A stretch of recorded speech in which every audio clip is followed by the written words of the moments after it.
ఇవాల్టి వార్తలు వాస్తవాల్లో మనతో ఉన్నారు బీఆర్ఎస్ పార్టీ సీనియర్ నాయకులు దేవి ప్రసాద్ గారు, రాజకీయ విశ్లేషకులు కొట్టం జంగయ్య యాదవ్ గారు. గుడ్ మార్నింగ్ అండి, వెల్కమ్ టు వార్తలు వాస్తవాలు. ఇసుక దళితులు కుతకుత, బడుగులు సలసల, కాంగ్రెస్ గడబిడ. ఇప్పుడు ఇది రాష్ట్రంలో పరిస్థితి. బీసీల లెక్క తేల్చడంలో సర్కారు ముమ్మాటికి వైఫల్యం చెందింది. బీసీల జనాభాను తగ్గించి చూపడం పట్ల, రిజర్వేషన్ అంటే బీసీల సంఖ్య తగ్గించి చూపడం పట్ల తీవ్రంగా అభ్యంతరాలు, ఆగ్రహావేశాలు వ్యక్తమవుతున్నాయి. మరోపక్క తమకు తీవ్రంగా అన్యాయం జరిగింది అంటూ, న్యాయమైన వాటా దక్కలేదంటూ వర్గీకరణ విషయంలో మాదిగల ఆగ్రహంగా ఉంటే, కోటా కుదింపు పైన మాలలు కన్నెర్ర చేస్తున్నారు. ఇట్లా బీసీలు, ఎస్సీల విషయంలో ప్రభుత్వం తీసుకొచ్చినటువంటి మొన్న ఆ నిర్ణయాలు ఏవైతే ఉన్నాయో అవి సర్వత్రా ఆగ్రహానికి కారణమయ్యాయి. దీంతో చాలా చోట్ల సీఎం రేవంత్ రెడ్డి దిష్టిబొమ్మలు, ప్రభుత్వ దిష్టిబొమ్మలు దహనం చేసినటువంటి పరిస్థితి. రైట్, దేవిప్రసాద్ గారు, సో దళితుల విషయంలో, బీసీల విషయంలో ప్రభుత్వం తీసుకొచ్చినటువంటి ఏవైతే మొన్న ప్రకటన చేశారో ఎస్సీ వర్గీకరణ విషయంలో, తర్వాత బీసీల విషయంలో, లెక్కల విషయంలో, ఇవి అన్నీ సరి చేయాల్సినటువంటి బాధ్యత ప్రభుత్వం పైన ఎట్లా ఉంది? ఈ వ్యతిరేకతకు ఏం సమాధానం చెప్పాలి? గుడ్ మార్నింగ్ రాజేష్ గారు, యాదవ్ గారికి, వీక్షకులకు శుభోదయం. అంటే కాంగ్రెస్ పార్టీ అధికారంలోకి రావడానికి అనేక హామీలు, అంటే అలవి కాని హామీలు అనేకం ఇచ్చి, ఒకవైపు 6 గ్యారంటీలు, దాంతోపాటు 420 ఇతర హామీలు, దాంతోపాటు కొన్ని డిక్లరేషన్లు, ముఖ్యంగా బీసీలకు సంబంధించినటువంటి డిక్లరేషన్లో, కామారెడ్డి డిక్లరేషన్లో మేము 42% రిజర్వేషన్కు సంబంధించి 6 నెలల్లో అమలు చేస్తామని చెప్పింది. అట్లాగే 1,00,000 కోట్ల రూపాయలు బడ్జెట్ ద్వారా బీసీలకు అభ్యున్నతి కోసం పనిచేస్తామని చెప్పింది. 6 నెలల్లో చేయాల్సినటువంటి కులగణనకు సంబంధించి ఫిబ్రవరి వచ్చి కనీసం 14 నెలలు అయిపోయింది. 14 నెలల తర్వాత హడావిడిగా ఎన్నికల ముందు ఈ బీసీలకు సంబంధించినటువంటి కులగణన, ఆర్థిక సమగ్ర సర్వే అని చెప్పి రకరకాల 57 ప్రశ్నలతో ప్రజల్ని ఉక్కిరి బిక్కిరి చేసేటువంటి ప్రశ్నలన్నీ కూడా పెట్టడం వల్ల ప్రజల్లో ఒక తీవ్రమైనటువంటి వ్యతిరేకత వచ్చి దాదాపుగా 30% జనాభా ఇందులో పాల్గొనలేదనేటువంటి విషయాన్ని చాలా స్పష్టంగా ఇవాళ లెక్కలు మనకు చెప్తా ఉన్నాయి. కాబట్టి ఇటువంటి సందర్భంలో ఈ లెక్క శాస్త్రీయంగా లేదు, అశాస్త్రీయంగా ఉంది. బీసీలను గతంలో కేసీఆర్ గారు ఒకరోజు సమగ్ర సర్వేలో తీసుకున్నటువంటి లెక్కలకు, గతంలో 2011 సెన్సస్ లెక్కలకు ఇప్పుడు తీసుకున్నటువంటి లెక్కల మధ్య చాలా వ్యత్యాసం కనబడతా ఉంది. బీసీల సంఖ్యను తగ్గించి చూపించి కుట్ర చేసేటువంటి ప్రయత్నం చేస్తూ ఉన్నారని ఇవాళ అన్ని పార్టీలతో పాటు రాజేష్ గారు, ఇవాళ స్టేక్ హోల్డర్స్, ఒక సుదీర్ఘకాలం బీసీ ఉద్యమాల్లో పనిచేస్తున్నటువంటి అనేక మంది నాయకులు ఇది కేవలం కుట్రపూరితమైనటువంటి సర్వే, ఇది మాకు సరైంది కాదు, ఇది రీసర్వే చేయాలి, ఇందులో చాలా మోసం ఉంది, కొన్ని కులాలను పెంచారు, బీసీకి సంబంధించినటువంటి కులాల సంఖ్యను తగ్గించారనేటువంటి తీవ్రమైనటువంటి ధర్మాగ్రహం పెళ్ళుబుక్కుతున్నటువంటి సందర్భాన్ని మనం చాలా స్పష్టంగా చూస్తాం. కనీసం కాంగ్రెస్ పార్టీలో ఉన్నటువంటి బీసీ నాయకులకైనా కనీసం ఈ సర్వేకు సంబంధించినటువంటి విషయాలు ప్రభుత్వం లెక్కలు చెప్పకుండా, వాళ్ళ అభిప్రాయాలు తెలుసుకోకుండా చేస్తే, ఒక ఎమ్మెల్సీ ఏమన్నాడో మనం చూసినాం. ఈ సర్వే జానారెడ్డి సర్వే అన్నాడు ఆయన. చాలా ఓపెన్గా ఇది రెడ్డిలు, అంటే జానారెడ్డి సర్వే అంటే రెడ్డిల సర్వే అనేటువంటి భావంతో ఆయన మాట్లాడాడు. దీన్ని తగలబెట్టండి, తగలయ్యండి అని వాళ్ళే చెప్పింది. తర్వాత అనేక బీసీ సంఘాలు కూడా దీన్ని చింపేసి మొన్న ఒక రౌండ్ టేబుల్ మీటింగ్లో అందరూ విసిరేసినటువంటి సందర్భాన్ని కూడా చూసాం. అంటే ఇక్కడ ఎవరిని సంతృప్తి పరచినటువంటి కులగణన ఇవాళ పూర్తిగా కాంగ్రెస్ మెడకు చుట్టుకున్నది అనేటువంటి మాట వాస్తవం. ఇవాళ కాంగ్రెస్లో పెద్ద ఎత్తున చర్చ జరుగుతూ ఉంది. ఈ పేరు మీద మమ్మల్ని మోసం చేస్తూ ఉన్నారని ఇలా ఆ పార్టీకి సంబంధించినటువంటి నాయకులందరూ కూడా ఇలా పెద్ద ఎత్తున మనం మాట్లాడుతున్నటువంటి సందర్భాన్ని కూడా చూస్తూ ఉన్నాం. కానీ మీరు చెప్తున్నట్టుగా పార్టీలతో సంబంధం లేకుండా బీసీ మేధావులు వీళ్ళందరూ కూడా చాలా తీవ్రంగా రియాక్ట్ అవుతుంటే, మరోపక్క కాంగ్రెస్ ప్రభుత్వం మంత్రులు మాట్లాడే మాట ఏంటంటే, బీసీలకు సామాజిక న్యాయం ఖచ్చితంగా జరుగుతుంది కాంగ్రెస్ ద్వారా, కావాలనే బీఆర్ఎస్ కొంతమందిని రెచ్చగొడుతుంది, బీఆర్ఎస్ ట్రాప్లో పడొద్దు బీసీలు అనేది కాంగ్రెస్ నుంచి వస్తున్నటువంటి ప్రకటనలు. ఇప్పుడు రాజేష్ గారు, అట్లాగే నిజంగానే బీసీలు అనుకుంటే ఇవాళ ఒక్క బీసీ సంఘం నాయకుడిని, ఇవాళ ఉద్యమాల్లో చేసినటువంటి వాళ్ళని, స్టేక్ హోల్డర్ని బయటకు వచ్చి ఇది మాకు న్యాయం జరిగిందని ఇవాళ ఒక మీటింగ్ పెట్టమని చెప్పండి. ఇవాళ మంత్రులు మీరు ప్రెస్ మీట్లు పెట్టి చెప్పడం కాదు, ఇవాళ ప్రజాక్షేత్రంలోకి వచ్చి మేము బీసీలకు న్యాయం చేసినాం. మరి ఏం న్యాయం చేసినారు? జనాభా తగ్గించడం న్యాయమా? లేకుంటే మీరు చట్టబద్ధత చేస్తామని చెప్పి 6 నెలల్లో చేస్తామని చెప్పి ఇవాళ తూతూ మంత్రంగా దాన్ని కేంద్రానికి పంపించడం న్యాయమా? మీరు మీరు మీరు మేనిఫెస్టోలో ఏం చెప్పినారు? 6 నెలల్లో మేము దీన్ని అమలు చేస్తాం, 42% రిజర్వేషన్ సాధిస్తామని మీరు చెప్పిండ్రు. మళ్ళీ ఆ రోజే చెప్పారంటారు ఇది మా చేతిలో లేదు, మా అధికారంలో లేదు, కేంద్రమే చేయాలి, కేంద్రం మీద ఒత్తిడి తేవడానికి మేము పనిచేస్తామంటే ప్రజలు నిర్ణయించుకునేటువంటి వాళ్ళు ఓటు వేయన్నా వద్దా అనేది. ఇవాళ ఓట్లు వేసుకున్న తర్వాత మీరు ప్రజలకు సంబంధించినటువంటి హామీ ఇచ్చి ఇవాళ దాన్ని తూతూ మంత్రంగా చేసేటువంటి ప్రయత్నం చేస్తూ ఉన్నారు. ఇంకొకటి రాజేష్ గారు, ఇంకొక ముఖ్యమైనటువంటి విషయం ఏంటంటే మేము 42% ప్రభుత్వ పక్షాన్ని ఇవ్వకుంటే పార్టీ పక్షాన్ని ఇస్తామని చెప్పి మాటలు మాట్లాడుతూ ఉన్నారు. పార్టీ పక్షాన్ని ఇచ్చేటువంటి ప్రకటన అసెంబ్లీలో ఎందుకు చేయాలి రాజేష్ గారు? మీరు గాంధీ భవన్లో చేయాలి, ఏఐసిసిలో చేయాలి. పోనీ కనీసం ఇప్పుడు ఎమ్మెల్సీ ఎన్నికలు జరుగుతూ ఉన్నాయి, మీరు కరీంనగర్కు ఒక రెడ్డికి ఇచ్చిండ్రు, దాన్ని మార్చే ప్రయత్నం ఏమైనా చేస్తారా? చాలా స్పష్టంగా ఇలా జవాబు చెప్తే ప్రజలు నమ్ముతారు. Right, okay. జంగాయాదవ్ గారు, బీసీల లెక్క ఎందుకు తప్పింది అనేది అర్థం కానటువంటి పరిస్థితి. ఎందుకంటే గతంలో ఉన్నటువంటి దాని ప్రకారం చూసినా కూడా బీసీల సంఖ్య దాదాపుగా 50% మించి ఉండాలి. ఇది ముస్లిం బీసీలు కలిపితే దాదాపు 60-62% దాకాల్సిన అవసరం ఉంటుంది. కానీ ముస్లిం బీసీలను మినహాయిస్తే కనీసం 50% కూడా బీసీల లెక్క తేలకపోవడంతో ఇవాళ బీసీలందరూ కూడా ఆగ్రహం వ్యక్తం చేస్తున్న పరిస్థితి. సో అంటే ఈ సర్వే హడావిడిగా చేశారా, శాస్త్రీయంగా లేక ఇటువంటి ఫలితాలు వచ్చినాయా, దేనికి కారణం కనపడుతుంది? ఇంతకుముందు పెద్దలు చెప్పినట్టు ఎక్కడ కూడా దాదాపు కులగణన అని చెప్తున్నారు, కానీ దీన్ని కుట్రగణనగా భావించేసేటువంటి చెప్తున్నారు. కానీ వాస్తవానికి మనం గతంలో తీసుకున్నట్టయితే 10 సంవత్సరాల క్రితము గత ప్రభుత్వం చేసినప్పుడు దాదాపు 1,85,00,000 జనాభా బీసీ ఉంది అని చెప్పేసి స్పష్టంగా తెలిసినప్పటికీ 51% ఉంది తెలంగాణ రాష్ట్ర జనాభాలో బీసీ జనాభా అని చెప్పేసి ఆ రోజు చూసాము. అదేవిధంగా 2011 జనాభా ప్రకారం తీసుకున్నా కానీ 50% పైన ఉన్నటువంటి జనాభా బీసీ జనాభా ఈరోజు తీసుకుంటే మీరు 42%గా దాదాపు 1,65,00,000 జనాభానే ఈ కులగణన సర్వేలో పాల్గొన్నది. దీనికి మనము 42% ఉంది అని చెప్పేసి ఈరోజు మీరు చెప్తున్న లెక్కలు. కానీ 30% దాదాపు మీరు కులగణన సర్వే చేసిన సందర్భంలో గ్రామాలలో కాకుండా పట్టణ కేంద్రంలో తీసుకున్నట్లయితే దాదాపు హైదరాబాద్ నగరంలోనే మీకు ఎక్కడ కూడా సర్వే చేసినట్టు గుండె మీద చేసుకొని చెప్పండి, ఇంతవరకు కూడా ఏ ఇంటికి కూడా సక్రమంగా చేసినటువంటి సందర్భం కూడా లేదు కులగణన సర్వేలో.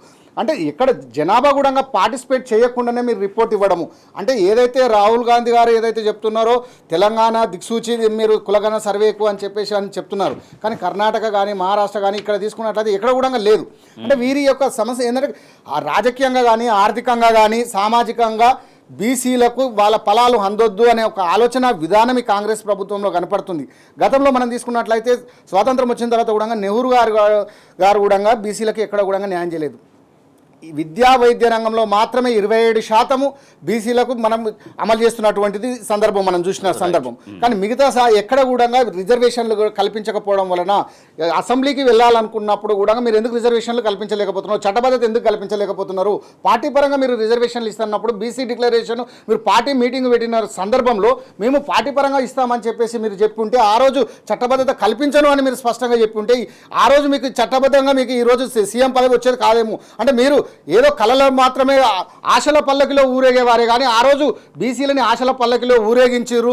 మీరు మీ ఆశలు నెరవేర్చుకోవడానికి మాకు ఆశలు కల్పించేసి మీరు అధిష్టానం ఎక్కిన తర్వాత మాకు మాత్రము చట్టబద్ధత కల్పించకుండా మేము కూడా పార్టీ పదవులే ఇస్తాము లేదా పార్టీలో మీకు సీట్లు ఇస్తాము, ఓడిపోయే సీట్లు బీసీలకు అంటగట్టి మేము చెప్పుకోవడానికి మాత్రమే చేస్తాము అని చెప్పేసి వీళ్ళు రాహుల్ గాంధీ క్షమాపణ కోసం డిమాండ్ చేస్తున్నారు. ఎందుకంటే మీరు మీ సమక్షంలో ఇచ్చినటువంటి హామీ కాబట్టి ఇప్పుడు 42% కోటా పూర్తిగా దానికి మంగళం పాడేసినట్టే అనేది అర్థమవుతుంది. కాబట్టి ఖచ్చితంగా రాహుల్ గాంధీ క్షమాపణ చెప్పాలి తెలంగాణ బీసీ సమాజానికి అనేది కేటీఆర్ గారు రాహుల్ గాంధీకి రాసినటువంటి లేఖలో చేసినటువంటి డిమాండ్. తప్పకుండా, ఎందుకంటే వారే వచ్చేసి బీసీ డిక్లరేషన్ కానీ గతంలో మనం చూసుకున్నట్టయితే ఎలక్షన్ల ముందులో ప్రియాంక గాంధీ గారు కానీ రాహుల్ గాంధీ గారు సోనియా గాంధీ గారు ఎందుకంటే రేవంత్ రెడ్డి గారు చెప్తే నమ్ముతారో నమ్మరో అనే ఒక ఆలోచన విధానంతో బీసీలను మోసం చేయడానికి ఢిల్లీ పెద్దలను కూడా పిలిపించి వారితో అబద్ధాలు చెప్పించారు. కనుక అయ్యా మీరు ఆ రోజు వచ్చి చెప్పారు, మరి ఈ రోజు ఏమైంది, మీరు ఆ రోజు మాట ఇచ్చారు, మా తెలంగాణలో ఉన్నటువంటి నాయకుల మీద మాకు ఎట్లాగో నమ్మకం లేదు, కనీసం మమ్మల్ని మోసం చేయడానికి వాళ్ళు సిద్ధపడ్డారు, మీరు కూడా ఇదే పరిస్థితిలో ఉన్నారా?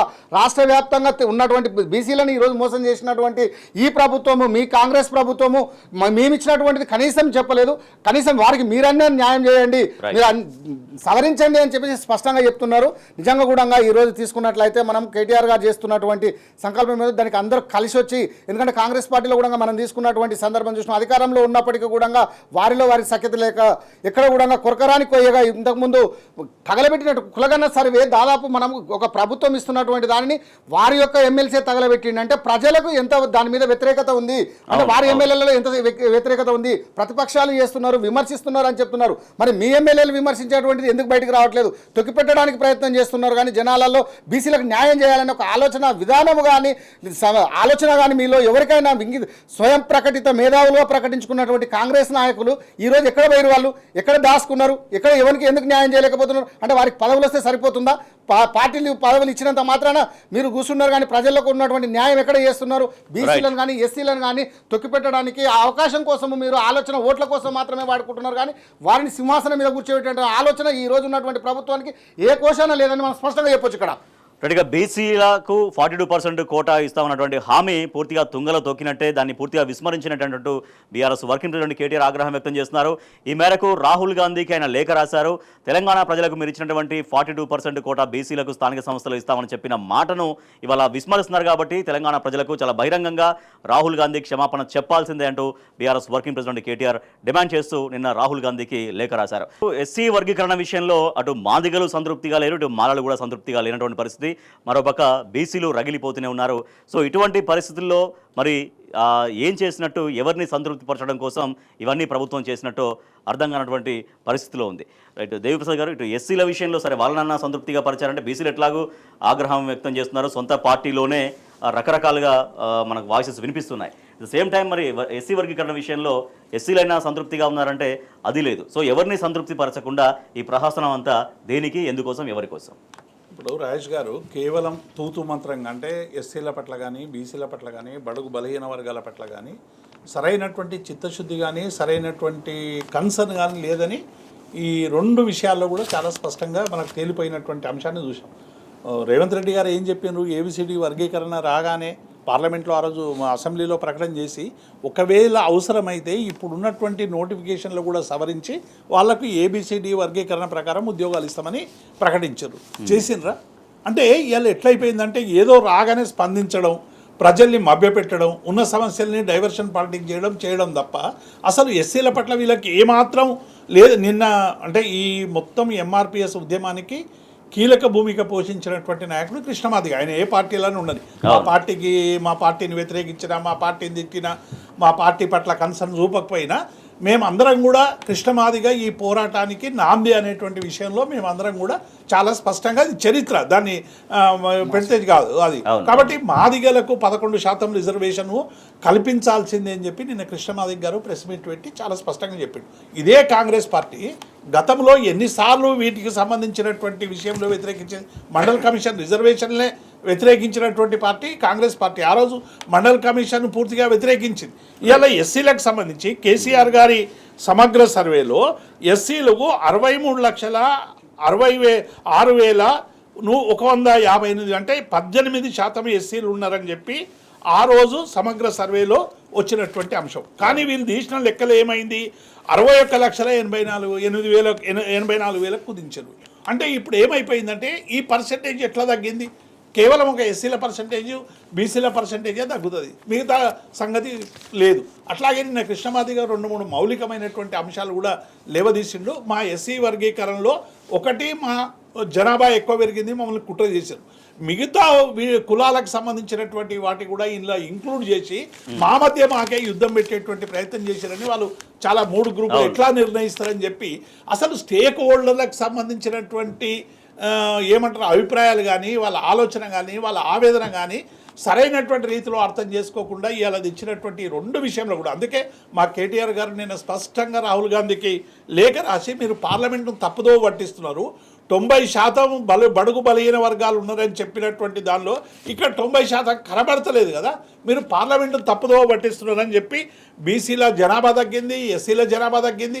మరి దీనికి కారణం ఏందనేటువంటి విషయాన్ని, ఎందుకంటే వెనుకబడిన వర్గాల ఎస్సీల భవిష్యత్తును నిర్ణయించేటువంటి లెక్కలు రాజేష్ గారు ఇవేమో ఆషామాషికి సంబంధించిన లెక్కలు. భవిష్యత్తులో ఉద్యోగాల్లో కావచ్చు, రాజకీయాల్లో కావచ్చు, వాళ్ళ వాటాను నిర్ణయించేటువంటి ఒక ముఖ్యమైనటువంటి విషయాల పట్ల కాంగ్రెస్ పార్టీ ఇంత అలక్ష్యంగా వాళ్ళు ఒక రోజు ముందు పెట్టి వాళ్ళకే అర్థం కాలేదట. మంత్రులు చెప్పినటువంటి బీసీ కమిషన్ ఆగ్రహం వ్యక్తం చేసింది ఒక పక్కకు, అనేక మంది బీసీ నాయకులు బయటకు వచ్చి చెప్తా ఉన్నారు. కాబట్టి వీటిని అన్నిటి విషయంలో సానుకూలంగా తీసుకోండి. మీరు ఒక రోజు కాకపోతే 2 రోజులు మీరు టైం తీసుకోండి. ఇంతకాలము చాలా కాలం పాటు చేసినామన్నారు కదా, సుదీర్ఘకాలం అధికారంలో ఉన్నోళ్ళు మీరు ఏం చెప్పాలి? మేము ఇంతకాలం చేయలేకపోయినాం, బీసీ ఎస్సీ నాయకులారా మమ్మల్ని క్షమించండి అని చెప్పాలి. ఎస్సీ వర్గీకరణ విషయంలో తర్వాత బీసీల లెక్క తేల్చడంలో సొంత పార్టీలోనే తీవ్రంగా వ్యతిరేకత వస్తూ ఉంది, తీవ్ర వ్యతిరేకమైనటువంటి గళాలు కూడా మనం వింటున్నాం. సో ఇప్పుడు ఇవన్నీ కూడా ఇప్పుడు మంత్రులు వీటిని సమర్థించలేక తీవ్రంగా ఆపసోపాలు పడుతున్నటువంటి పరిస్థితి అంట. ఇప్పుడు రాజేష్ గారు నిజమే కదా. ఇప్పుడు ఏంటంటే కాంగ్రెస్ పార్టీ ఇచ్చినటువంటి హామీల వలన ఎస్సీలు కానీ బీసీలు కానీ మా వాటా మాకు, ఎందుకంటే ఈయన కాన్స్టిట్యూషన్ బుక్ పెట్టుకొని మేమెంతో మాకంతా అని తిరుగుతున్నాడు కదా రాహుల్ గాంధీ. రైట్. కాబట్టి కాంగ్రెస్ ప్రభుత్వం వచ్చింది కాబట్టి మేము ఎంతున్నామో మాకు అంత వస్తుందని ఇలా బడుగు బలిగిన వర్గాలు ఆశించినాయి. ఆశలను వమ్ము చేసేటువంటి సందర్భంలో ఇవాళ ప్రజాప్రతినిధులుగా ఉన్నటువంటి కాంగ్రెస్ నాయకులు అందరూ కూడా ఇవాళ సమాధానాలు చెప్పుకోలేనటువంటి పరిస్థితి వచ్చింది. వాళ్ళ జాతికి మేము అన్యాయం చేసినామని చెప్పడానికైనా మాకు మంత్రి పదవులు అనేటువంటి భావన వచ్చే విధంగా నిన్న దామోదర రాజనరసింహ మా మంత్రే కాదని నిన్న కృష్ణమాదిక్ గారు అన్నటువంటి సందర్భాన్ని ఎంత ఆవేదన వస్తుంది చెప్ప, మా వాడు కాదని చెప్పేటువంటి సందర్భం వస్తుంది.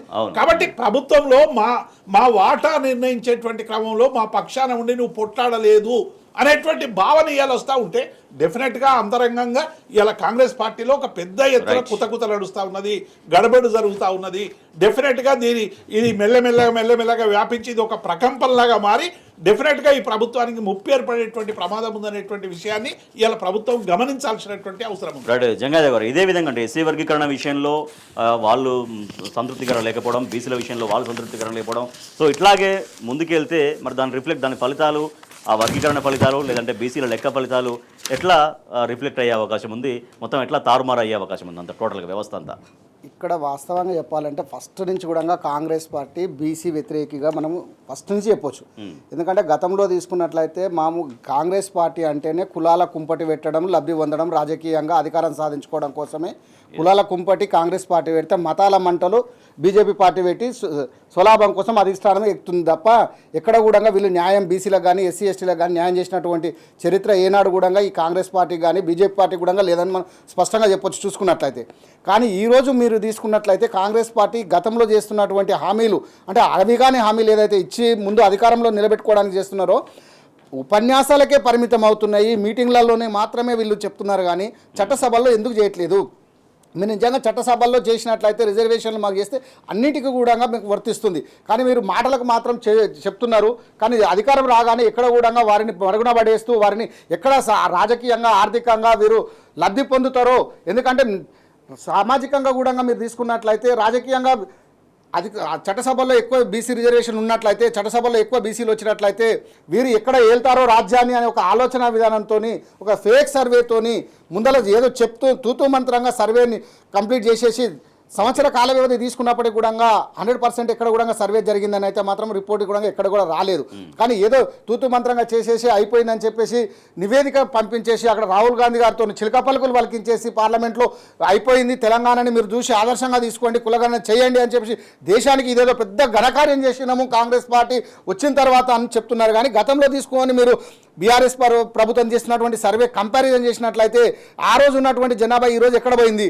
అంటే మిగతా కులాలు పెరిగినప్పుడు బీసీ కులాలు ఎందుకు పెరగట్లేదు అంటే ఆ రోజు చేసింది మీరు చూసినట్లయితే శాస్త్రీయంగా కానీ సమయం తీసుకొని ఒకే ఒక రోజులో మొత్తం దేశం గర్వించంగా చెప్పినటువంటి సర్వే చూడండి. ఈరోజు సంవత్సర కాలం తీసుకున్నా కానీ మీరు తప్పుల తడకగా ఎందుకు తయారైంది అంటే కుట్రపూరిత ఇందులో దాగి ఉంది. ఎందుకంటే భవిష్యత్తులో బీసీలు ఎదగొద్దు, ఎస్సీలు ఎదగొద్దు, రాజకీయంగా వీళ్ళని ఇక్కడనే తొక్కిపెట్టాలి, వీళ్ళు గిన వస్తే మాత్రము మేము మళ్ళీ కోలుకోలేము, మళ్ళీ మా రాజ్యం రాదేమో అనే ఒక చిన్న ఆలోచనతోని ఒక సామాజిక వర్గం మొత్తం కలిసి ఈరోజు బీసీల మీద పగబట్టి ఎస్సీ ఎస్టీ బీసీ మైనారిటీ అందరినీ పగబట్టి ఈరోజు ఈ లెక్కలతోటి 42% కోటా అనేది అమలు అనేది సాధ్యం కాని పరిస్థితి. అది రాష్ట్రం నుంచి అది కేంద్రం చేతిలోకి బంతి నెట్టేశారు కాబట్టి కేంద్రం అనేది నిర్ణయం తీసుకొని దాన్ని కోల్డ్ స్టోర్లో పెడతారు. సో ఇప్పుడు మరి ఇచ్చిన మాట ప్రకారం 42% లేకుండానే స్థానిక సంస్థలు నిర్వహించే ఆలోచనలో ప్రభుత్వం ఉన్నట్టుగా కనపడుతుందా? ఎస్, క్లియర్గా వాళ్ళు చెప్తున్నారు కదా ముఖ్యమంత్రి గారు 42% మేము స్థానిక సంస్థల ఎలక్షన్లలో మేము కాంగ్రెస్ పార్టీకి వెళ్ళి టికెట్లు ఇస్తాము అని చెప్తున్నారు. కానీ మరి చట్టబద్ధత దానికి ఎందుకు కల్పించలేకపోతున్నారు? మీరు చెప్పింది ఏంది ఆ రోజు, ఈ రోజు చేస్తున్నటువంటిది ఏంది? మాటలకు మాత్రమే మీరు పరిమితం అవుతున్నారు కానీ చేతలలో మాత్రం ఎక్కడ కూడా కనపడట్లేదని స్పష్టంగా అర్థమవుతుంది కదా ఇక్కడ.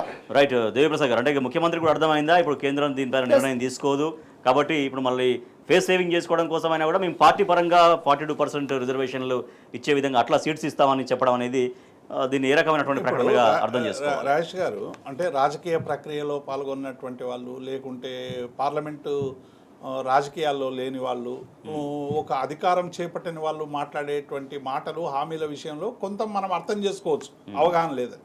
కానీ సుదీర్ఘకాలం చరిత్ర ఉన్నటువంటి ఒక రాజకీయ పార్టీ, అనేక రాష్ట్రాల్లో అధికారంలో ఉన్న పార్టీ, దేశాన్ని ఏలిన పార్టీ కాంగ్రెస్ పార్టీ. మేనిఫెస్టోలో పెట్టేటప్పుడే వీళ్ళకి తెలుసు ఇంటెన్షనల్ క్రైమ్ ఇది.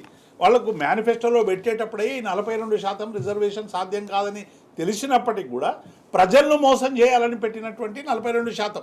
ఇవాళ వాళ్ళు ఏమైపోయి 42% కేంద్రానికి పంపిస్తే సుప్రీంకోర్టు జడ్జిమెంట్ ప్రకారం 50% కంటే ఎక్కువ లేదని, ఇది రాదు అని తెలుసు. కాబట్టి మీరు రాజ్యాంగ సవరణ కోసమో లేకుంటే కేంద్రం మీద ఒత్తిడి తెచ్చి రిజర్వేషన్లు పెంచేటువంటి ఒక ప్రాసెస్ను తీసుకురావడానికి మేము ప్రయత్నం చేస్తున్నామని చెప్పాల్సినటువంటి కాంగ్రెస్ పార్టీ ఇవాళ బీసీలను దగా చేయడానికి మేము 42% ఇస్తున్నాం అనేటువంటి పేరు మీద ఇవాళ మొత్తంగా కూడా మోసం చేసిందని అందరూ కూడా, మనం ఒక్కరం కాదు రాజేష్ గారు, ఇవాళ ఒకటి బీఆర్ఎస్ పార్టీ మాత్రమే చెప్తలేదు. మీరు ఏ ఒక్క సామాజిక సంఘాలలో ఉన్నటువంటి వాళ్ళు, కృష్ణయ్య దగ్గర నుంచి మిగతా అన్ని పార్టీల వరకు కూడా మీరు అందరినీ చూడండి, BJP, BRS, irrespective of Congress, అన్ని రాజకీయ పార్టీలు కూడా ఇలా బీసీలకు ఎస్సీలకు ఈ ప్రభుత్వం అన్యాయం చేసింది. ఈ రెండు తీసుకురావడం వల్ల ఒరిగేది ఏమీ లేదు, మాకు తప్పుడు లెక్క కాకి లెక్క అని అర్థం వచ్చేలాగా ఇక్కడ కార్టూన్ కూడా మనం చూస్తున్నాం. కాకి లెక్క పట్టుకొచ్చింది బీసీ జనాభా 46.25%. అంటే కులగణనకు మనం పంపిన కాకి కరెక్ట్ లెక్కలతో వచ్చింది సార్ అంటూ ఆఫీసర్స్ ముఖ్యమంత్రికి చెప్తున్నారు. ఇవాళ ఒక మౌలికమైనటువంటి ప్రశ్న వేసాను. 1,85,51,856 మంది లెక్క కేసీఆర్ గారి సమగ్ర సర్వేలో ఒక రోజులో 24 గంటల్లో చేసినప్పుడు ఒక అద్భుతమైనటువంటి ప్రక్రియలో ఆ సమగ్ర సర్వే, కేసీఆర్ సమగ్ర సర్వేలో 51% బీసీలను వచ్చింది. ఈరోజు 10 ఏళ్ల తర్వాత మీరు చేసినటువంటి సర్వేలో 1,64,09,179 వచ్చింది. అంటే 46.25% అని చెప్పి చెప్తాము. ఈ 5% బీసీలది ఎట్లా తగ్గింది అనేటువంటి అంశం మీద ఒక బీసీలు మాత్రమే ఇవాళ పౌష్టికారం పొందక అది పొందక ఏమన్నా చనిపోయినరా మా గోరీలు చూపించాలని కూడా వాళ్ళ కాంగ్రెస్ నాయకులు అడిగిరు. మేము చనిపోయినటువంటి మా 20 లక్షల మంది గోరీలు ఎక్కడనే చూపియండి అని. అంటే ఎంత హాస్యాస్పదం అంటే మీరు చెప్పినటువంటి లెక్కలు తూతూ మంత్రంగా ఉన్నాయి, మిగతా కులాలకు సంబంధించి పెంచి బీసీలకి తగ్గించరు అనేటువంటి ఒక భావన ఇవాళ చాలా స్పష్టంగా మౌలిక దీనికి జవాబు చెప్పాలి. ఎట్లా ఎందుకు తగ్గిందంటే చనిపోవడము పుట్టడము ఈక్వల్ అయిపోయిందని చెప్పి నేను ముఖ్యమంత్రి గారు చెప్తా ఉన్నారు. మరి మరణాలు ఎన్ని జరిగినాయి, ఎన్ని భర్తలు జరిగినాయి? 14 లక్షల మంది మనం జంటలకు షాదీ ముబారక్ కళ్యాణ లక్ష్మి ఇచ్చినాం కదా ఈ 10 ఏళ్లలో. ఆ 14 లక్షల మందికి సంబంధించినటువంటి సంతానం ఎటుపోయింది? తర్వాత విద్యార్థులు, తర్వాత 60 లక్షల మంది విద్యార్థులు ఉంటారు. మీరు వెబ్సైట్లో ఇవాళ తెలంగాణ పాపులేషన్ ఎంత ఉందంటే 4 కోట్లకు పైన చూపిస్తున్నటువంటి వెబ్సైట్ కనబడతా ఉంది. ఓటర్ లిస్ట్లో సరే అటు ఇటు ఉన్నప్పటికీ కూడా మీరు ఈ వెబ్సైట్కు మీరు తీసుకున్నటువంటి వాటికి తేడా కనబడుతున్నది కదా. 1.35 గ్రోత్ రేటు ఎవ్రీ ఇయర్ ఉన్నదని దేశవ్యాప్తంగానేమో జనాభా పెరుగుతుంటే తెలంగాణలో మాత్రం తగ్గుతున్నదా? అంటే బీసీల జనాభానే తగ్గుతుంది. ఒక బీసీల జనాభానే ఎట్లా తగ్గుతున్నది అనేటువంటి అంశాన్ని ఇవాళ చాలా స్పష్టంగా అన్ని రాజకీయ పార్టీలు ప్రశ్నిస్తూ ఉన్నాయి. ఇప్పటికైనా కాంగ్రెస్ పార్టీ దీన్ని సరి చేసుకోవాలి, లేకుంటే ఈ సుడిగుండంలో వారు మునుగక తప్పదనేటువంటి విషయాన్ని మేము స్పష్టం చేస్తాం. రైట్గా బీసీల విషయంలో, తర్వాత వర్గీకరణ విషయంలో ఎవరిని కూడా సంతృప్తి పరచలేదు ఈ రాష్ట్ర ప్రభుత్వం అంటూ సర్వత్రా ఆగ్రహావేశాలు వ్యక్తమవుతున్నాయి అన్ని వర్గాల నుంచి.